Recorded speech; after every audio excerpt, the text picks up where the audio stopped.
My AirPods ain't charged. Okay, okay. Hey, what is up? What is up? What is up, YouTube? I'm finna use that generic saying that every YouTuber does. What is up, YouTube? Like, so I'm gonna talk about this. Look, the only benefit of sleeping around as a man is that when you get saved, it kind of helps you. It kind of helps you in your abstinent journey or yeah, your abstinent journey, because you're not married or you don't want to fornicate because you know that's wrong. So when you fornicated before you got married or before you got saved, that helps you out because you know what it already tastes like. You already know how it feels. You already know how wet it gets and all that. So it's like you're not really missing out on anything because you already know that me having this encounter with this woman doesn't really matter because I'm not really in love with her. She's not in love with me. She's trying to just use. She's using. She's basically using sex to get close to me, thinking that that's a way to bond with a man when you know that a man falls in love through communication and sex is part of it, but you got to communicate with the girl before you can even fall in love and all that because you can just pay a stripper or a prostitute and have sex and it means nothing. Once a man gets his release, he's done with her. He kicks her out, take your money and go. But if you want to be loved and you want to be a married woman, you don't do that. You have to actually talk to the man and make sure he likes you first. So me, it's easier for me to not have sex now because I already had sex before. Like I already experienced that. Unfortunately, I wish I was a virgin because like I don't even talk to all the women I've been with. None of them text me back. I don't reach out to them, but like none of them have like texted me, to say hi or whatever. I mean, like no one's actually doing that in real life, so it's like pointless. Even an ex is not gonna text you happy birthday, how are you doing? Because it's an ex. It's an ex. It's a reason why they left, or it's a reason why you left them. So they're not really gonna text you. Because it's always awkward when you leave an ex or you have an ex boyfriend or ex wife, ex husband, whatever. It's always gonna be weird because it's that that connection is broken and it's a little like I mean I can't even say that word. Aminosity. I butchered that word. There's still a little tension there. There's a little tension there. Even though you might have broken up um peacefully, whatever, whatever, there's still a little bit of tension there. It could be from your side or her side, whatever. It doesn't matter. But that's one of the benefits of not being not being a virgin, right? That's the only benefit. But to be honest, like it's not worth it at all. It's not worth it at all. You could save that for your wife because it's gonna be way better. She's not gonna experience anything. You're not gonna experience anything. So you can't compare your wife to anybody else, and your wife can't compare you to anybody else. So that's why having that virginity is perfect because both of you experience one thing, and the only thing you know is your husband, and the only thing you know is a wife. That's the only benefit. That's not the only benefit. I'm saying that that's one of the best benefits, and it's pleasing to God because God tells you you need to do it that way, and He understands why you need to do it that way. Because I understand why we need to do it that way because a lot of people are doing it, having fornication or fornicating before marriage, and that relationship don't last. Man, you save your virginity for a woman, or she saves it for you. The chances of her leaving you is really low because I've given you my virginity. Like I've kept that. I try to protect that, and I've given it to you. And you think you're gonna leave me? As a man, you probably will die. She'll probably kill you. Even if she's a Christian or not, she might kill you because she saved this thing for you. And now you about to leave her after you've taken it. And as a man, you think you're gonna let a woman go after you've given your essence to her for the first time, like she was the first person to ever take that from you, you think you're gonna let that woman go? Now you're gonna fight for your relationships. You're gonna fight for it. That's the benefit. That's one of the benefits. You fight for that person because you know how important it was for you to be patient and wait and trust that person to be the right spouse for you. So so most people that are virgins and they get married, they fight for their relationships or marriages better than someone that has already experienced sex and is like, I could just go up, I could go find someone else. Like it doesn't really matter. Yeah, that's why a woman loses her virginity to a man.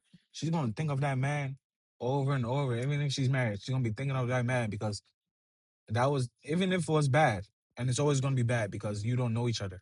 Unless you guys were talking for months and months and months before you guys actually did that. For the most part, you're not really gonna know.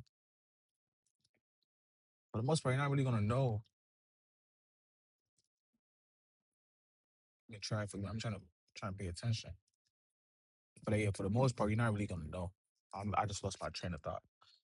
But I'm gonna title this video why why not being a virgin helps you be abstinent during your Christian. That's a long title. That's too long. But what I'm gonna title is that not the benefits. The benefits means that it's like condone, like it's good. It's not good to have sex without being married first. But what I'll say is that I don't even know how to title this video, but whatever I put the title, whatever I put the title, that's what the title is. Because now I can't think of a title without like making it seem that it's cool to have sex before marriage. It's not cool. You're gonna burn in hell if you die. So do not do it. We did it and we still alive because God has a different plan for everybody. So that's why I'm alive. You could do it and you might die. You might have HIV. You might get herpes. You might get syphilis. You might get all that. So do not listen to anybody telling you to do that because you don't know what you're gonna get. You do not know what you're gonna get. You don't know. And you don't want to live with HIV for the rest of your life, bro. Especially if you fornicated together. If you just like got some blood on you from somebody that had it, that's different than you fornicating. Like fornicating is just you was in sin and you got it. But if you're not in sin and you get that, God's grace is gonna be on you. God's gonna protect you. And for the most of the time, people don't get HIV through that. Unless it's sharing needles, you're getting high. That's the thing. So you got high and you got HIV. That's your fault. That's your fault. You're not supposed to get high because God tells you need to have a sober mind. So if you don't have a sober mind and you're chiefing weed, that's your fault. Or you're not chiefing weed, you doing heroin and all that type of stuff, crack, and you got to use a needle to shoot it up. That's on you. And if you get HIV from that, that's on you too.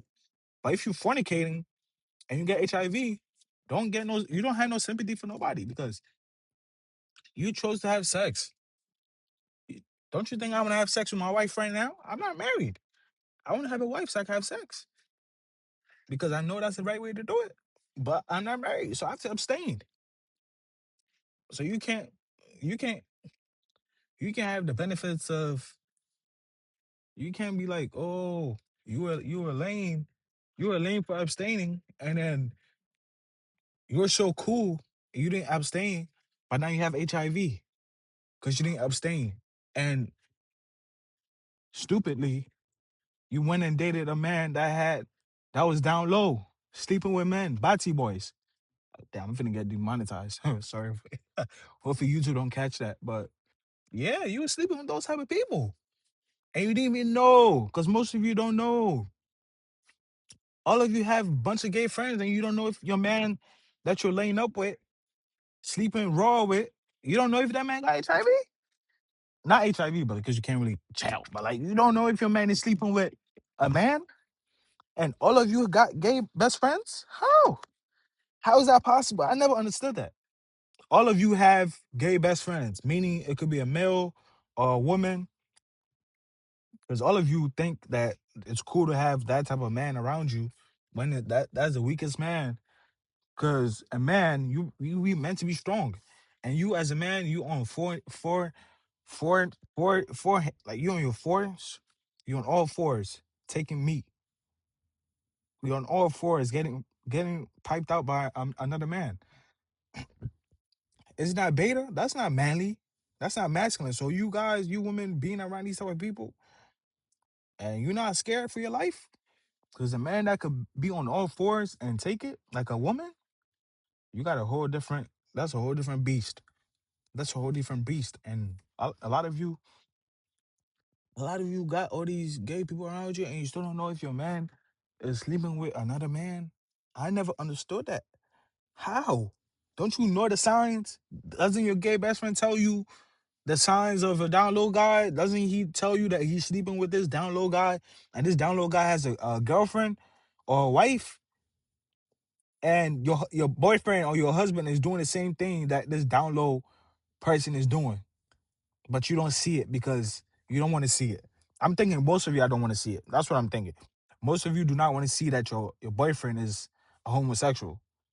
That's what I'm thinking because it's like it's so embarrassing. I'm dating a man that is getting bent over by another man. That's what I think because ain't no way. There's no way that you don't see that. There's no way. And I can see that. And I'm not dating your man. So how don't you see that?